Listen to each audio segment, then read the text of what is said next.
Assalamualaikum warahmatullahi wabarakatuh. Welcome back with me, Mr. B or Mr. Bagus, and welcome to the Business English.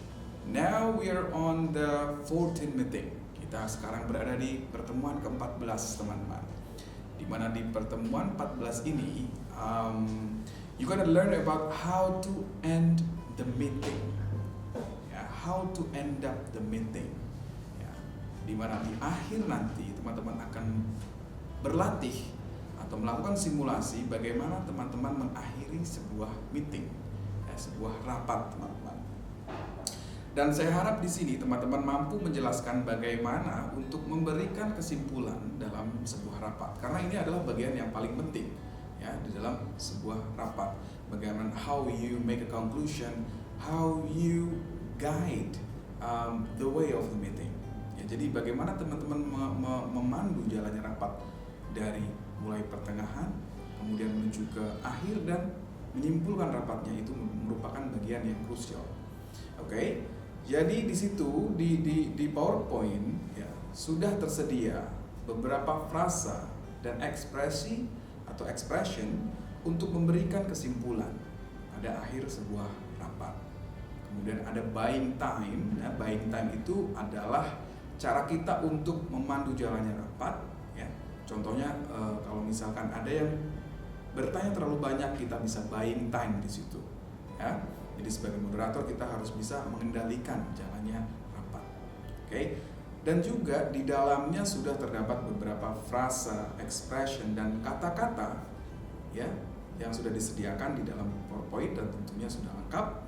Tinggal teman-teman nanti belajar dan kita akan bahas lebih detail mengenai hal-hal tersebut ya pada pertemuan yang ke-14. Kemudian pada bagian language-nya kita akan fokus, pada bagian grammar-nya kita akan fokus terhadap penggunaan gerund dan infinitive. Dan juga yang terakhir nanti kita akan membahas mengenai tips rapat yang efektif. Oke, kita sekarang akan membahas sedikit mengenai gerund and infinitive. Apa sih gerund dan infinitive itu? Nah, gerund are verbs that take the form of a noun when ing is added to them. Jadi gerund itu berasal dari kata kerja atau verb yang mendapati imbuhan ing di belakangnya. Contohnya kayak read menjadi reading. Itu kita namakan gerund. Nah, namun dalam konteks kalimat gerund itu dia bukan berfungsi sebagai verb lagi, melainkan dia akan berfungsi sebagai noun atau kata benda, teman-teman. Dan kalau kita ngomongin kata benda, which it means dia bisa menjadi subjek dari sebuah kalimat. Contohnya, reading a book is my hobby. Membaca buku adalah hobi saya. Nah, reading a book is a subject, which means subjek itu adalah kata benda. Jadi reading di situ menjadi kata benda karena dia gerund, bukan verb. Kemudian to infinitive. Ya.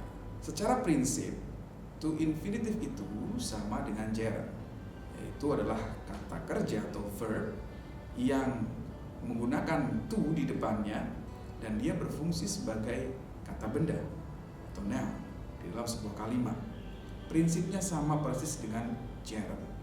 So, yang membuat beda antara infinitive dan to infinitive dan gerund itu dari penggunaannya. Kebanyakan orang native, orang-orang luar itu dia menggunakan gerund itu dalam konteks speaking, ya, secara spontan, spontaneously speaking dia pakai gerund. Tapi kalau dia berurusan sama writing tentang surat menyurat, ya, dia lebih prefer menggunakan to infinitive. So jadi kelihatan ya kalau gerund itu digunakan untuk situasi yang mungkin informal, sedangkan to infinitive kita gunakan untuk situasi yang formal. Nah, itu nanti kita akan pelajari lebih detail di pertemuan yang ke-14, teman-teman. And then di situ I've already provided for several tips, ya. Ada beberapa tips untuk effective meetings. Bagaimana cara kita menjalin sebuah meeting yang efektif. Ada beberapa tips yang sudah tersedia di situ. Nanti kita akan pelajari bersama-sama mengenai tips tersebut. Oke. Kemudian di akhir itu nanti teman-teman akan melakukan sebuah role play mengenai how to end up the meeting. Bagaimana cara menyelesaikan sebuah rapat, tentu saja mulai dari conclusion, pemberian pertanyaan, dan closing the meeting. Saya rasa itu untuk preview di pertemuan 14. Thank you so much. Wassalamualaikum warahmatullahi wabarakatuh.